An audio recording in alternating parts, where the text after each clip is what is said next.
spring day, by the pond, Oscar saw some creatures he had not seen before. Frog hopped up. "They're tadpoles," he said. "I was a tadpole before I grew up." Oscar stared at Frog. He didn't look like a tadpole at all. "Don't be silly, Frog," he laughed. "It's true," Frog said, and he told Oscar how frogs grow.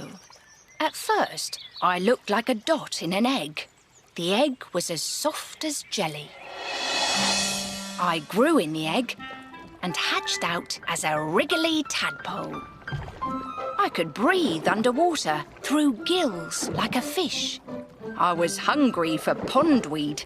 It helped me to grow. Later, my gills disappeared as I grew lungs to breathe air with. I grew back legs, then front legs, and my tail started to shrink.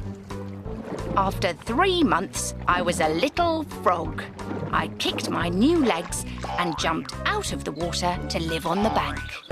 "What else hatches out of eggs?" Oscar asked. They looked in the pond. Frog showed Oscar some eggs that are laid in water. Many water snails lay their eggs in pouches of jelly, on stones or plants. Dragonflies often lay their eggs on a plant stem, just below the water. Fish lay lots of eggs. The perch winds hers in long threads around plants, twigs, or stones. They looked on the bank, and Frog showed Oscar some eggs that are laid where it's dry. Many kinds of butterfly lay their eggs on the undersides of leaves. When the caterpillars hatch out of the eggs, they will eat the leaves. Many birds nest high off the ground. Here they are safe from animals who might want to eat their chicks when they hatch.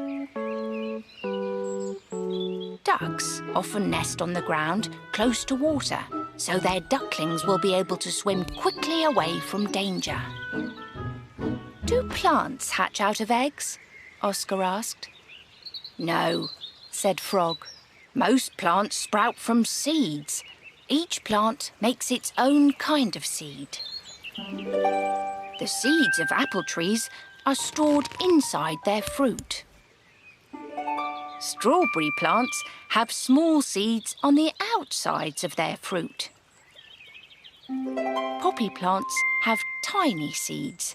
They are light enough to be carried in the air. Coconut palm trees have huge seeds. They can float. Most seeds ripen above the ground. The seeds of the peanut plant grow in the earth." "Did I hatch out of an egg?" Oscar asked. "Or sprout from a seed?" "Neither," said Frog. "You were born. When you came out, you looked quite like you do now, only much smaller, with fur and paws, ears and a tail. You were hungry for milk from your mother." "Why was I hungry for milk?" Oscar asked. "It helped you to grow," said Frog. "Milk for you, pondweed for me. Leaves for these caterpillars, and bugs for those baby birds. We all need different food to grow." Oscar stretched. "I am so big now," he told Frog. "But you're not as big as you will be," said Frog. "Are you?" asked Oscar. "Yes," Frog answered. "I've stopped growing now. I'm as big as I'm going to get." "How long does it take to grow up?" Oscar asked. "It depends," said Frog. "This flower will be full grown in a few days. But this young tree won't be tall until you are a very old cat." The baby birds will be as big as their parents next spring, Frog went on. But the tadpoles will take 3 springs or more to be as big as I am. Each living thing takes its own time. Just then, Oscar saw that his mother was coming. What about me? He asked Frog.